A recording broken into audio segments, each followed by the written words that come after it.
Class 12 Hindi का एक viral model paper और ये है इस पूरे पेपर का सॉल्यूशन। स्टूडेंट, अगर आप भी 18 फरवरी को क्लास 12 हिंदी का पेपर देने जा रहे हैं ना, तो ये वीडियो एक बार लास्ट तक जरूर देख लेना। अगर ये वीडियो आपने देख लिया, मैं गारंटी लेता हूं इस बार हिंदी में 100 में 95 प्लस लेकर आओगे।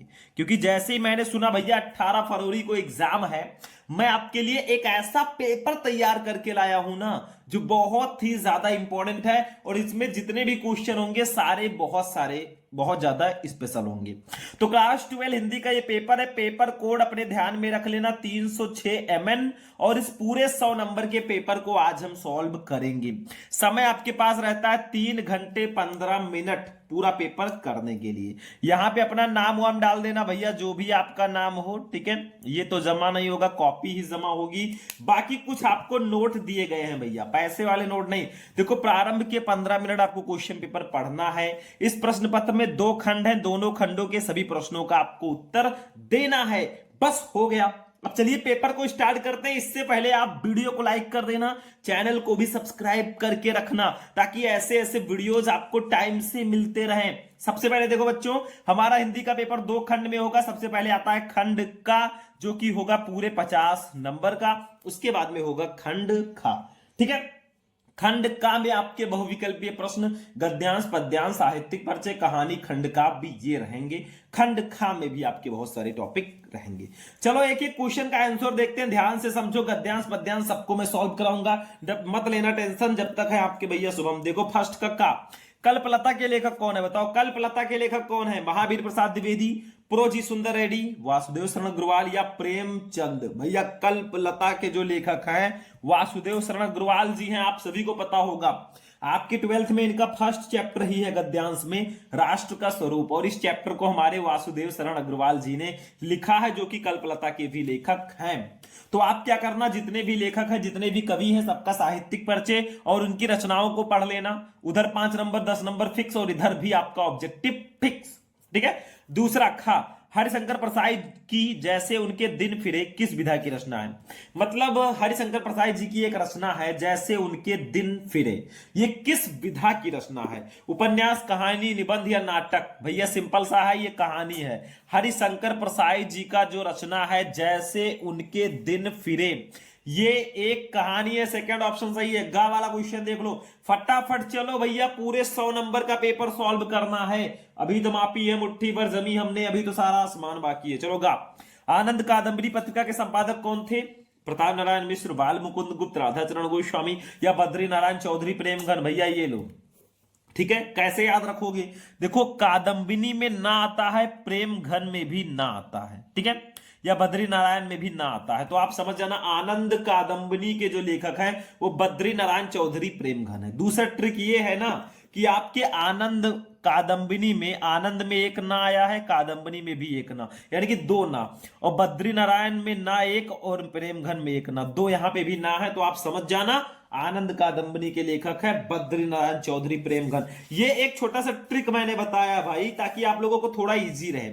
घा वाला देखो, मेरी असफलताएं किस विधा की रचना है बताओ। मेरी असफलताएं किस विधा की रचना है? डायरी, आत्मकथा, जीवनी या संस्मरण? अरे भैया आत्मकथा है। सेकंड ऑप्शन फटाफट टिक कर दो। देखो आपके पास टाइम बिल्कुल भी नहीं है। जो बच्चे कहते हैं सर जी तैयारी कैसे होगी, उनके लिए बेस्ट सॉल्यूशन है, बेस्ट क्लास है।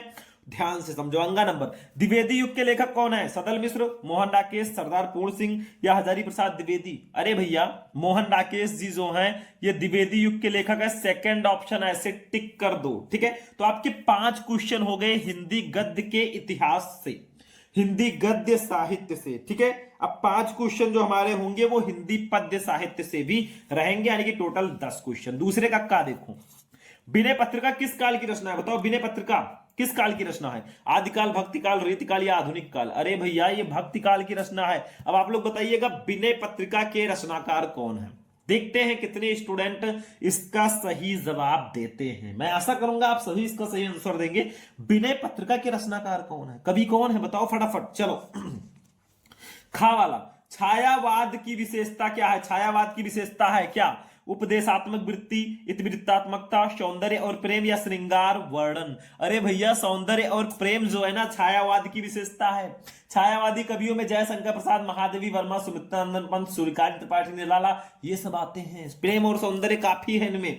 गा निम्नलिखित में से हरियोध की रचना नहीं है। इसमें से कौन सी रचना अयोध्या सिंह उपाध्याय हरियोध जी की नहीं है। देखो ज्यादातर अपने ही सब्जेक्ट के, अपने ही गद्यांश और पद्यांश के जो लेखक और कवि हैं उन्हीं की रचनाओं से रिलेटेड क्वेश्चंस हैं। तो देखो कौन है जो हरियोध जी की रचना नहीं है। चुभते चौपदे, रस कलश, वैदेही वनवास या अनघ। तो इसका राइट आंसर होगा अनघ। अनघ जो है ये हरियोध जी की रचना नहीं है। बाकी तीनों हैं। घा वाला देखो, निम्नलिखित में से एक चंपू काव्य कौन सा है। चंपू काव्य पंचवटी, द्वापर, यशोधरा या सिद्धराज। भैया राइट आंसर होगा यशोधरा। यशोधरा जो है ये एक चंपू काव्य। अंगा नंबर, अष्टछाप के कवि नहीं है। कौन है जो अष्टछाप के कवि नहीं है। परमानंद दास, गोविंद स्वामी, ईश्वर दास या नंददास। भैया इसका राइट आंसर होगा ईश्वर दास जी जो है ना, अंगा तीसरा नंबर, अंगा का तीसरा सही होगा। जो ईश्वर दास जी हैं ये अष्टछाप के कवि नहीं है। थर्ड ऑप्शन आंख बंद करके टिक कर देना। हो गया भैया 5 क्वेश्चन। ये भी कुल 10 क्वेश्चन रहेंगे बहुविकल्पीय, 10 नंबर मिलेंगे। कुछ बताएं यहां से यहां तक, इसकी व्याख्या अपने शब्दों में कर दो। चौथा, तीसरा, किन रूपों में, देखो 2-2 नंबर आपका कंप्लीट हो रहा है। किन रूपों में राष्ट्रीय जन अपने अपने मानसिक भावों को प्रकट करते हैं। तो ये देखो सीधा सीधा आंसर, ये देखो साहित्य, कला, नृत्य, गीत, आमोद प्रमोद, अनेक रूपों में राष्ट्रीय जन अपने अपने मानसिक भावों को प्रकट करते हैं। सीधा सीधा आंसर दिया है। सोचो 2 नंबर कंप्लीट हो गया यहां पर भी, बस ढूंढना है। चौथा, सहृदय व्यक्ति किसको स्वीकार करते हुए आनंदित होता है। तो ये देखो आंसर, जो व्यक्ति सहृदय है वो प्रत्येक संस्कृति के आनंद पक्ष को स्वीकार करता है और उससे आनंदित होता है। बस यही उठाकर लिख देना है। पांचवा, प्रस्तुत पंक्तियों में लेखक ने राष्ट्र के किस स्वरूप पर प्रकाश डाला है। अरे प्रस्तुत पंक्तियों में लेखक ने विविध संस्कृति वाले राष्ट्र की एक सूत्रता और उसके एकीकृत स्वरूप पर प्रकाश डाला है। ठीक है, बस हो गया भैया। अब आंसर लिखोगे कैसे, देखो ध्यान से आंसर कैसे लिखेंगे। आंसर लिखने के लिए आपको सबसे पहले ऐसे लिखना होगा, प्रश्नोत्तर संख्या ऊपर डाल देना, फिर साहित्य, कला डॉट डॉट डॉट डॉट करके स्वास्थ्यकर है। फर्स्ट क्वेश्चन है, उपृत गद्यांश के पाठ और लेखक का नाम लिखिए। भैया ऐसे लिख देंगे, फर्स्ट संदर्भ। देखो संदर्भ में दोनों का नाम आ जाता है, या तो आप डायरेक्टली भी लिख सकते हो, पाठ का नाम, राष्ट्र का स्वरूप, लेखक का नाम वासुदेव शरण अग्रवाल। हम ऐसे लिखेंगे, प्रस्तुत गद्यांश हमारी पाठ्यपुस्तक के गद्य भाग में संकलित एवं भारतीय संस्कृति के अध्येता डॉक्टर वासुदेव शरण अग्रवाल द्वारा लिखित राष्ट्र का स्वरूप शीर्षक निबंध से अवतरित है। 2 नंबर फिक्स। ये हो गया लेखक का नाम, ये पाठ का नाम, 2 नंबर हो गया आपके नाम। दूसरा देखो बच्चों क्वेश्चन क्या है, रेखांकित अंश की व्याख्या कीजिए। इसकी व्याख्या करनी है, जो यहां से यहां तक लाइन जिसके नीचे है। देखो साहित्य, कला, नृत्य, गीत, आमोद प्रमोद, अनेक रूपों में राष्ट्रीय जन अपने अपने मानसिक भावों को प्रकट करते हैं। आत्मा का जो विश्वव्यापी आनंद भाव है वो इन विविध रूपों से साकार होता है। यद्यपि बाह्य रूप की दृष्टि से संस्कृति के ये बाहरी लक्षण अनेक दिखाई पड़ते हैं, किंतु आंतरिक आनंद की दृष्टि से उनमें एक सूत्रता है। हम इसको ऐसे लिखेंगे, थोड़ा चेंज करके लिख देना भैया। हिंदी वाले को इंग्लिश में नहीं लिखना है, बस इसी को थोड़ा बहुत अपनी तरफ से स्टाइल से चेंज करके लिख दो, नंबर मिल जाएगा। देखो लिखो, लेखक कहते हैं कि एक ही राष्ट्र के भीतर अनेकानेक उप संस्कृतियां फलती फूलती हैं। इन संस्कृतियों के अनुयायी नाना प्रकार के आमोद प्रमोद में अपने हृदय के उल्लास को प्रकट किया करते हैं। साहित्य, कला, नृत्य, गीत इत्यादि संस्कृति के विविध अंग हैं। इनका प्रस्तुतिकरण उस आनंद की भावना को व्यक्त करने के लिए किया जाता है जो संपूर्ण विश्व की आत्माओं में विद्यमान है। बस हो गया, 2 नंबर यहां पर भी फिक्स हो चुका है। तीसरा क्वेश्चन देख लो, किन रूपों में राष्ट्रीय जन अपने अपने मानसिक भावों को प्रकट करते हैं। तो नीचे इसका आंसर दिया गया है, देखो साहित्य, कला, नृत्य, गीत, नृत्य, आमोद प्रमोद, अनेक रूपों में राष्ट्रीय जन अपने अपने मानसिक भावों को प्रकट करते हैं। 2 नंबर यहां पर भी फिक्स है। चौथा क्वेश्चन, सहृदय व्यक्ति किसको स्वीकार करते हुए आनंदित होता है। तो देखो लिखा है, सहृदय व्यक्ति ही प्रत्येक संस्कृति के आनंद पक्ष को स्वीकार करते हुए आनंदित होता है। 2 नंबर यहां पर भी फिक्स। 5वां क्वेश्चन देख लो बच्चों, प्रस्तुत पंक्तियों में लेखक ने राष्ट्र के किस स्वरूप पर प्रकाश डाला है? तो प्रस्तुत पंक्तियों में लेखक ने विविध संस्कृति वाले राष्ट्र की एक सूत्रता और उसके एकीकृत स्वरूप पर प्रकाश डाला। कितना इजी हो जाता है। अगर आपने स्टार्टिंग के 2 क्वेश्चन परफेक्टली कर लिए ना, तो बाकी आपके लिए हलवा हो जाएगा। और 10 में 10 ऐसे कॉपी चेक करने वाला देकर जाएगा भाई, 1 नंबर छोड़ो, आधा नंबर भी वो नहीं काटेगा, ये मेरी गारंटी है। ठीक है, तो ये सब चीजें आप समझो थोड़ा सा हर्षोल्लास के साथ। चलो आगे बढ़ते हैं बच्चों। अगला अब हम देखेंगे, गद्यांश भी हमारा हो गया है, हम चलेंगे भैया पद्यांश पे। ठीक है, गद्यांश में मैंने आपको बता ही दिया कि कहां से आपके गद्यांश आने वाले हैं, शायद नीचे रखा हुआ है, नहीं, हाँ ये हो गया। ठीक है, तो गद्यांश समझ में आ गया, पद्यांश को समझेंगे। देखो, दिए गए पद्यांशों पर आधारित निम्नलिखित प्रश्नों के उत्तर दीजिए। एक पद्यांश दिया गया यहां से यहां तक, इसके नीचे 5 क्वेश्चन है, पांचों का आंसर दे दो,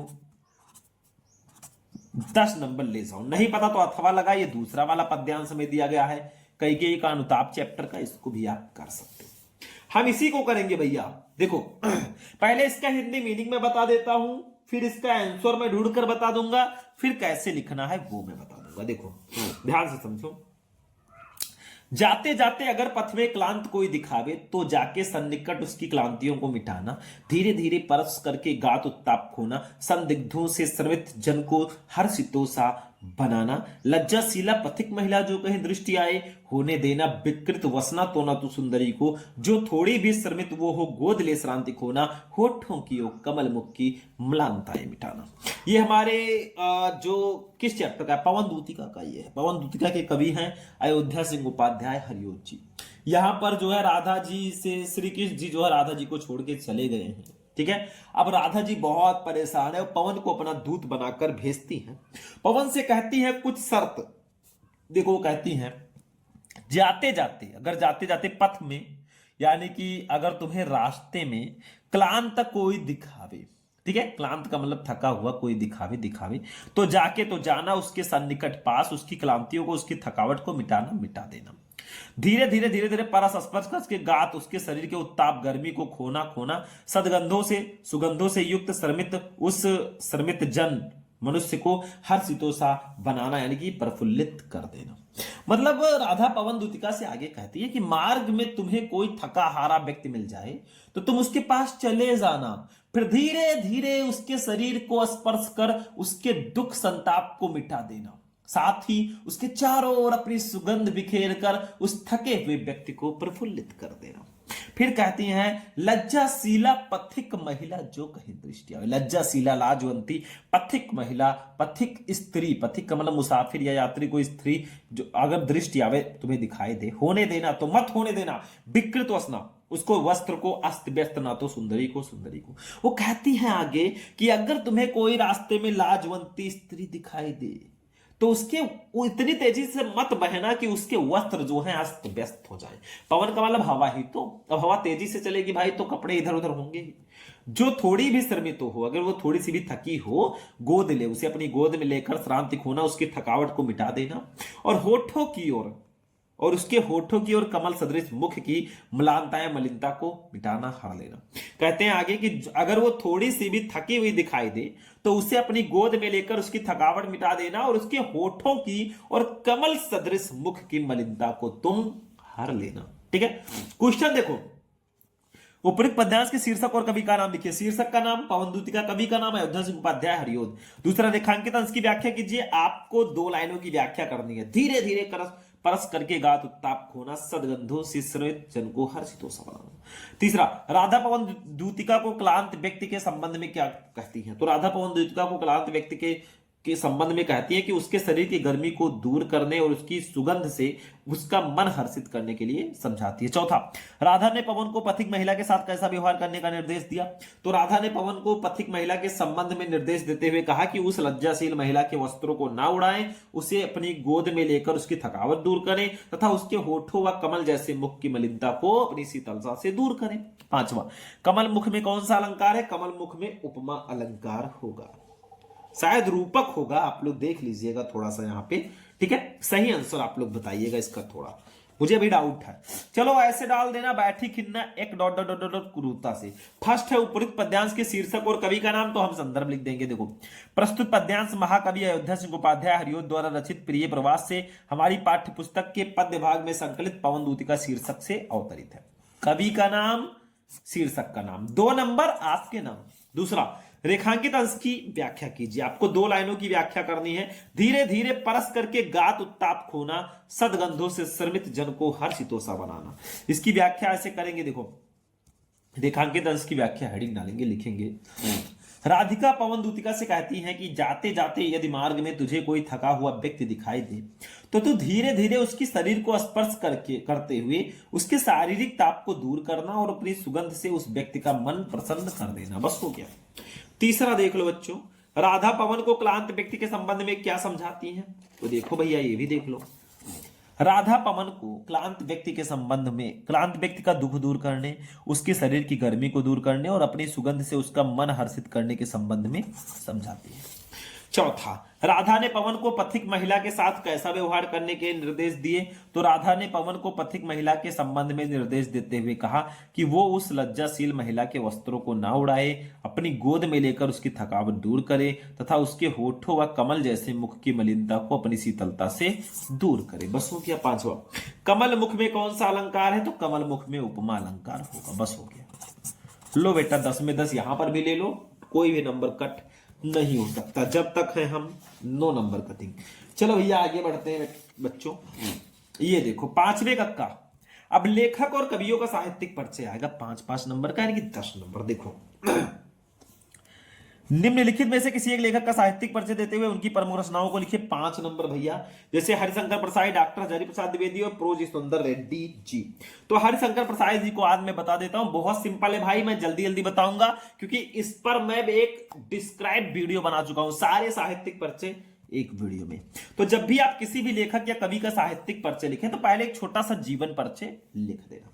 जीवन परिचय आप ऐसे भी लिख सकते हैं या संक्षिप्त परिचय भी आप बॉक्स बनाकर लिख सकते हो, दोनों तरीका सही है। तो देखो जीवन परिचय, जीवन परिचय में आपको लिखना है इनका जन्म, जन्म स्थान, मृत्यु, शिक्षा दीक्षा, ये सब। तो मध्य प्रदेश में इटारसी के निकट जमानी नामक स्थान पर हिंदी के सुप्रसिद्ध व्यंग्यकार हरिशंकर प्रसाद का जन्म 22 अगस्त 1924 को हुआ। यह लाइन बहुत इंपॉर्टेंट है। इनकी प्रारंभिक शिक्षा मध्य प्रदेश में हुई। नागपुर विश्वविद्यालय से हिंदी में एमए करने के बाद इन्होंने कुछ वर्षों तक अध्यापन कार्य किया। हरिशंकर प्रसाद जी साप्ताहिक हिंदुस्तान, धर्मयुग तथा अन्य पत्र पत्रिकाओं में नियमित रूप से लिखते रहे।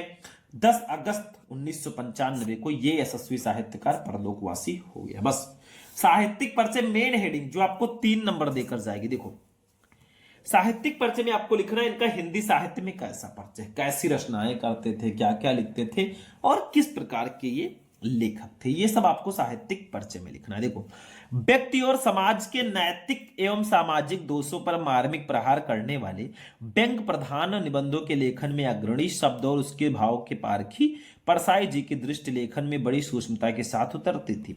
साहित्य सेवा के लिए इन्होंने नौकरी को भी त्याग दिया। वर्षों तक आर्थिक विषमताओं को झेलते हुए भी ये वसुधा नामक साहित्यिक मासिक पत्रिका का प्रकाशन एवं संपादन करते रहे। पाठकों के लिए हरिशंकर प्रसाद एक जाने माने और लोकप्रिय लेखक थे। थोड़ा बहुत आप और बढ़ाकर लिख सकते हैं, किसी और बुक से याद किया वो भी लिख सकते हो, नो प्रॉब्लम। 3 number complete. रचनाएं देख लो, इनकी प्रमुख रचनाएं निम्न है। कहानी संग्रह में हंसते हैं रोते हैं जैसे उनके दिन फिरे, उपन्यास में रानी नागफनी की कहानी तट की खोज, निबंध संग्रह में तब की बात और थी, भूत के पांव पीछे, बेईमान की परत, पगडंडियों का जमाना, सदाचार का ताबीज, शिकायत मुझे भी है और अंत में ठिठुरता गणतंत्र, विकलांग श्रद्धा का दौर। बस इतनी रचनाएं हैं बच्चों। 2 नंबर इसका, यानी कि 5 में 5 ऐसे आपको देगा। कौन? कॉपी चेक करने वाला। चलो भैया अगला देख लो। कवियों में आ जाते हैं हम लोग। ये देखो कवियों में खा, निम्नलिखित में से किसी एक कवि का साहित्यिक परिचय देते हुए उनकी प्रमुख रचनाओं का उल्लेख करो भैया। फर्स्ट है रामधारी सिंह दिनकर, जयशंकर प्रसाद, सुमित्रानंदन पंत। तो हम किसका देख लें? हम देख लेते हैं रामधारी सिंह दिनकर जी का। सेम पहले जीवन परिचय लिखो। श्री रामधारी सिंह दिनकर का जन्म 30 सितंबर 1908 को जिला मुंगेर बिहार के सिमरिया नामक ग्राम में हुआ था। इनके पिता का नाम श्री रवि सिंह और माता का नाम श्रीमती मनरूप देवी था। इनकी प्रारंभिक शिक्षा गांव की पाठशाला में ही हुई और इनका स्वर्गवास 24 अप्रैल 1974 ईस्वी को मद्रास चेन्नई में हो गया। साहित्यिक परिचय, दिनकर जी की सबसे प्रमुख विशेषता उनकी परिवर्तनकारी सोच रही है। उनकी कविता का उद्भव छायावाद युग में हुआ और वह प्रगतिवाद, प्रयोगवाद, नई कविता आदि युगों से होकर गुजरी। इस दीर्घ काल में जो आरंभ से अंत तक उनके काव्य में रही वो है उनका राष्ट्रीय स्वर। दिनकर जी राष्ट्रीय भावनाओं के ओजस्वी गायक रहे हैं। इन्होंने देशानुराग की भावना से ओतप्रोत, पीड़ितों को प्रति सहानुभूति की भावना से परिपूर्ण तथा क्रांति की भावना जगाने वाली रचनाएं लिखी है। 3 नंबर फिक्स। रचनाएं देख लो, दिनकर जी की रचनाएं निम्न है। काव्य रचना में रेणुका, हुंकार, कुरुक्षेत्र, उर्वशी। कविता संग्रह में रसवंती, द्वंद्व गीत, सामधेनी, बापू, इतिहास के आंसू, धूप और धुआं, नीम के पत्ते, नील कुसुम, चक्रवाल, कविश्री, सीपी और शंख, परशुराम की प्रतीक्षा, स्मृत तिलक, हारे को हरनामा आदि। बाल साहित्य में धूप, छाह, मिर्च का मजा, सूरज का ब्याह। बस हो गया 2 नंबर इसका भी, यानी कि 5 नंबर ये लो भाई हो गया। आगे बढ़ेंगे, ज्यादा टाइम वेस्ट नहीं करेंगे। अभी तो मापी है मुट्ठी भर जमी हमने, अभी तो सारा आसमान बाकी है। अभी तो 50 नंबर का पेपर भी हमने नहीं किया है। 6 नंबर, पंचलाइट अथवा बहादुर कहानी का सारांश लिखिए। भैया कहानी आ गई है, 100% फिक्स टॉपिक है। जैसे जीवन परिचय है वैसे ये भी कहानी में पंचलाइट, बहादुर, ध्रुव यात्रा, 2-3 कहानी पढ़ लो, बहुत है। नहीं पता तो अथवा लगाए, ध्रुव यात्रा अथवा लाठी कहानी के उद्देश्य पर प्रकाश डालिए, शब्द सीमा 80। मतलब 4 ऑप्शन आपको मिल रहे हैं, करना एक है।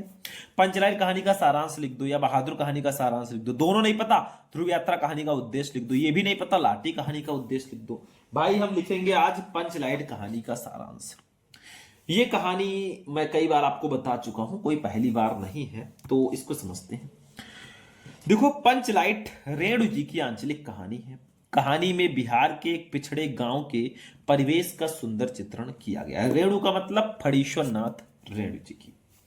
होता क्या है, बिहार की एक महतो टोली है जिसमें अशिक्षित लोग हैं। उन्होंने रामनवमी के मेले में पेट्रोमैक्स खरीदा, जिसे वे पंचलाइट बोलते हैं। पंचलाइट को ये सीधे साधे लोग सम्मान की चीज समझते हैं। पंचलाइट को देखने के लिए टोली के सभी बालक, औरतें और मर्द इकट्ठा हो जाते हैं। सरदार अपनी पत्नी को आदेश देता है कि शुभ कार्य करने से पहले वो पूजा पाठ का प्रबंध कर ले। बताओ, पंचलाइट को इतनी बड़ी चीज समझते हैं ना कि उसको जलाने से पहले पूजा पाठ का पूरा प्रबंध किया जा रहा है। इतने पिछड़े हैं। आगे देखो, सभी उत्साहित हैं, परंतु समस्या उठती है कि पंचलाइट जलाएगा कौन। सीधे साधे लोग पेट्रोमैक्स को जलाना भी नहीं जानते। अब होगी हमारे हीरो की एंट्री। होता क्या है, इसी टोली में गोधन नाम का एक युवक रहता है, हीरो।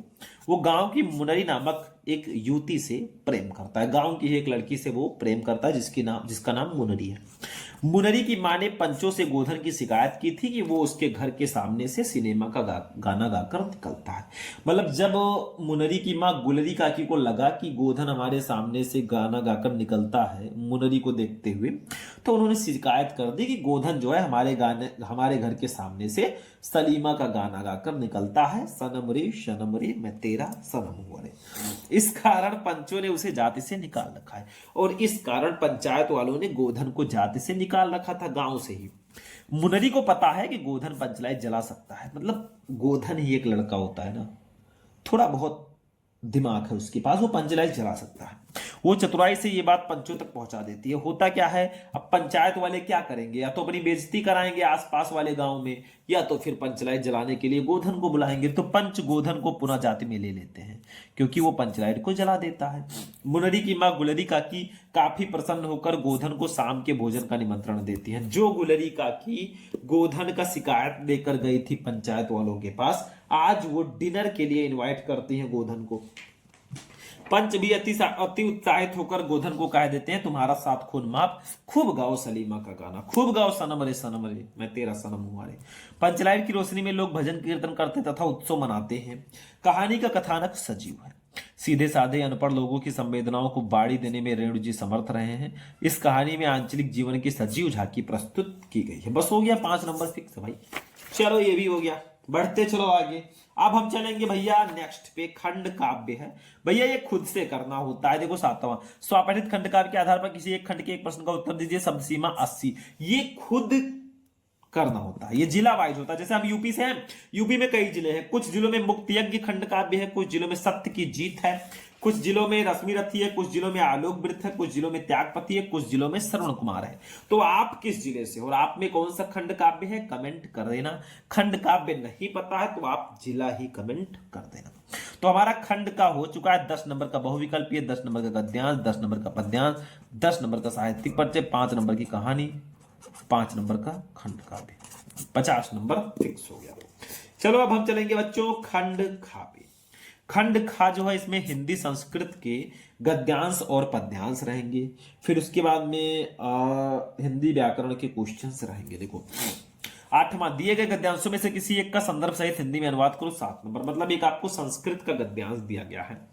देखो संस्कृत के गद्यांश पे मैं पहले ही वीडियोस बना चुका हूं, आप लोग सर्च करोगे क्लास 12 हिंदी संस्कृत इंपॉर्टेंट गद्यांश शुभम लेक्चरर, वीडियो मिल जाएगा। देखो संस्कृत साहित्यम सरसम व्याकरण सुनिश्चितम तस्य गद्ये पद्ये च लालित्यम भावोद सामर्थ्यम अद्वितीयम श्रुति माधुरीश्च वर्तते। ये हमारे संस्कृत भाषा या महत्वम चैप्टर का गद्यांश है। कर सको तो करो, नहीं तो अथवा लगा ही रहता है। ये दूसरा है आधुनिक जगत पंचशील सिद्धांता। देखो चैप्टर का नाम ही दे दिया गया पंचशील सिद्धांता। तो आप पहले संदर्भ लिख देना, प्रस्तुत गद्यांश हमारी पाठ्यपुस्तक हिंदी संस्कृत के पंचशील सिद्धांता नामक पाठ से अवतरित है। फिर आप लिख देना हिंदी में अनुवाद। चलो खा वाला देख लो बच्चों, ये हो गया। आगे बताऊंगा। खा, दिए गए पद्यांशों या श्लोकों में से किसी एक का संदर्भ हिंदी में अनुवाद करो 7 नंबर। भैया श्लोक पद्यांश जो है ये 100% फिक्स टॉपिक है। एक चैप्टर है आपके 12th में, वो है संस्कृत सुभाषित रत्नानी चैप्टर है। इस चैप्टर में सारे श्लोक ही हैं। इस पूरे चैप्टर को अगर आप पढ़ लेते हो हिंदी मीनिंग के साथ ना, 7 नंबर कोई काट ही नहीं सकता। ठीक है, बाकी जो चैप्टर्स हैं उसमें किसी किसी में एक एक श्लोक है, उसको पढ़ लेना, फिर दिक्कत खत्म। जैसे देखो विद्या विवादाय धनम मदाय शक्ति परेशान पर पीड़नाय खलस साधु वृद्ध में ज्ञानाय दानाय च रक्षणाय। ये हमारे संस्कृत भाषा या महत्वम चैप्टर का सुभाषित रत्नानी चैप्टर का पद्यांश। नहीं पता तो अथवा लगा है। जयंती महाभागा जन सेवा परायणा चिरा मृत्यु भयम नास्ति एसाम कीर्तितनो क्वचिता। ये हमारे महामना मालवीय चैप्टर का पद्यांश है। तो मैंने कहा ना आप सुभाषित रत्नानी चैप्टर पूरा पढ़ लो, बाकी जो चैप्टर है उसमें किसी किसी में एक एक श्लोक है वो पढ़ लो भाई, फिक्स है 7 नंबर। हिंदी व्याकरण में चलेंगे तो सबसे पहले मुहावरे और लोकोक्तियां आएगा। देखो निम्नलिखित में मुहावरे लोकोक्ति में से किसी एक का अर्थ वाक्य प्रयोग करो 2 नंबर। हाथ कंगन को आरसी क्या, मतलब प्रत्यक्ष को प्रमाण की आवश्यकता नहीं है। पापड़ बेलना मतलब बड़ी विपत्ति झेलना। सावन हरे न भादो सूखे मतलब सदैव एक जैसा रहना। पानी पानी होना मतलब लज्जित होना। चलो भैया आप पठित गद्यांश पे आ चुके हैं। एक बहुत इजी टॉपिक है, बहुत अच्छा है। देखो निम्नलिखित गद्यांश को पढ़कर नीचे दिए गए प्रश्नों के उत्तर दीजिए। भाई आपको करना कुछ नहीं, 5 नंबर फ्री है। ये वाला गद्यांश पढ़ना यहां से यहां तक। इसके नीचे 3 क्वेश्चन है, 1 नंबर का, ये 2 नंबर का, ये 2 नंबर का, 5 नंबर आपको मिलेंगे। नहीं पता तो अथवा लगा है, ये दूसरा दिया गया, इसके नीचे क्वेश्चन है। तो हम यही पढ़ते हैं और क्वेश्चन का आंसर देते हैं। देखो ध्यान से समझो, यह सत्य है कि उम्र के अंतिम पड़ाव पर वरिष्ठ नागरिकों की अपनी अनेक शारीरिक व्याधियां सिर्फ उठा लेती हैं, परंतु ये उनकी वास्तविक समस्या नहीं है। उनकी वास्तविक समस्या मानसिक है।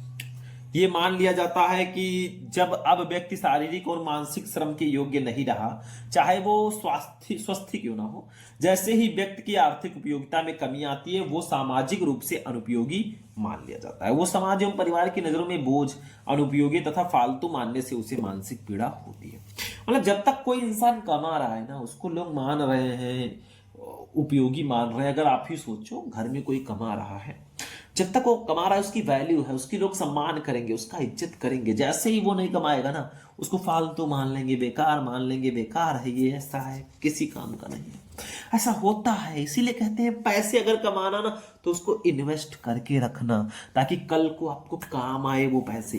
फर्स्ट, वरिष्ठ नागरिकों की वास्तविक समस्या क्या है, तो यही लिख दो, वरिष्ठ नागरिकों की वास्तविक समस्या मानसिक है। बस इतना लिख दो। देखो लिखा है, वरिष्ठ नागरिक सामाजिक रूप से अनुपयोगी क्यों मान लिए जाते हैं। तो यहां पे लिखा है, देखो जैसे ही व्यक्ति की आर्थिक उपयोगिता में कमी आती है वो सामाजिक रूप से भी अनुपयोगी मान लिया जाता है। सीधा सीधा आंसर है। तीसरा, वरिष्ठ नागरिक को क्या क्या मानने से मानसिक पीड़ा होती है, तो वो समाज एवं परिवार की नजरों में बोझ, अनुपयोगी तथा फालतू मानने से उसे मानसिक पीड़ा होती है। बस हो गया, 5 नंबर फिक्स हो गया।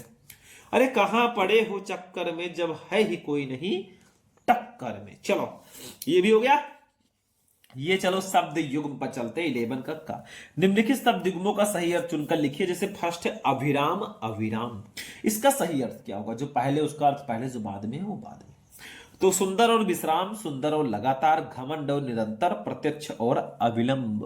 तो इसका राइट आंसर होगा बच्चों बा वाला, सुंदर और लगातार। अभिराम का मतलब सुंदर और अविराम का मतलब लगातार। चलो भैया अगला क्वेश्चन देखते हैं, इसको भी हटा देते हैं हम लोग, फटाफट चलते रहो। खा नहीं, एक क्वेश्चन और था इसी के नीचे, सॉरी, वो तो हम करेंगे ही, साथ में दूसरा वाला क्वेश्चन देख लें। अंशु, अंश, इसका सही अर्थ क्या होगा? सूर्य और भाग, भाग और प्रकाश, किरण और भाग, अग्नि और वरुण। भैया सूर्य और भाग, अंशु का मतलब सूर्य, अंश का मतलब भाग्य, आ वाला सही है। चलो खा अनेक शब्द, सॉरी अनेकार्थी शब्द, निम्नलिखित शब्दों में से किसी एक शब्द के दो अर्थ लिखिए। 2 नंबर अंबर, अंबर को और किन नामों से जानते हैं? मतलब एक ही शब्द के आपको 2 अर्थ लिखने हैं, इसी को हम लोग बोलते हैं अनेकार्थी शब्द। तो अंबर को हम लोग आकाश बोल सकते हैं, वस्त्र इसका लिख सकते हैं। अर्क को हम काढ़ा, सूर्य आंख का पौधा, जनक को हम पिता, संस्थापक, जन्मदाता लिख सकते हैं। चलो गा निम्नलिखित वाक्यांशों के लिए एक शब्द का चयन लिखिए। फर्स्ट, जंगल की अग्नि को क्या कहेंगे? दावाग्नि, बड़वाग्नि, जठराग्नि या नाभाग्नि। तो इसका राइट आंसर क्या होगा बच्चों? तो इसका दावाग्नि होगा। जंगल की जो अग्नि होती है, जंगल में लगने वाली आग, वो दावाग्नि। दूसरा, जिसे जो जीता ना जा सके उसको क्या कहेंगे? अजीत, सर्वजीत, अजय, जयशील। तो भैया अजय, जो जीता ना जा सके वो अजय है। आई एम अजय, अजय नहीं भाई, वो शुभम। घा निम्नलिखित में से किन्हीं 2 वाक्यों को शुद्ध करके लिखिए। वाक्य संशोधन देखो। फर्स्ट, मैंने हस्ताक्षर कर दिया, नहीं मैंने हस्ताक्षर कर दिए लिख देना, बस हो जाएगा। विष्णु के अनेकों नाम है, अनेकों आ जाए भैया तो उसको अनेक कर देना, बस वो हो गया। माधव ने पुस्तक पढ़ लिया, नहीं माधव ने पुस्तक पढ़ ली। मैं पानी पी लिया हूं, नहीं मैंने पानी पी लिया है। इस तरह सही करके लिख दो, काम हो गया। 12 का रस छंद अलंकार की बात करें भाई, तीनों को मैंने एक वीडियो में बता रखा है। 6 नंबर एक वीडियो में मैंने कंप्लीट कराया है। यूट्यूब पे सर्च करना रस छंद अलंकार शुभम लेक्चरर, वीडियो मिल जाएगा। कहां पड़े हो चक्कर में। चलो शांत रस अथवा श्रृंगार रस का स्थायी भाव के साथ उदाहरण और परिभाषा लिखिए 2 नंबर। श्लेष अलंकार अथवा रूपक अलंकार का लक्षण उदाहरण लिखिए 2 नंबर। दोहा छंद अथवा कुंडलिया छंद का लक्षण उदाहरण लिखिए 2 नंबर। भाई ये 6 नंबर एक ही वीडियो में आपके भाई ने कंप्लीट कराया है।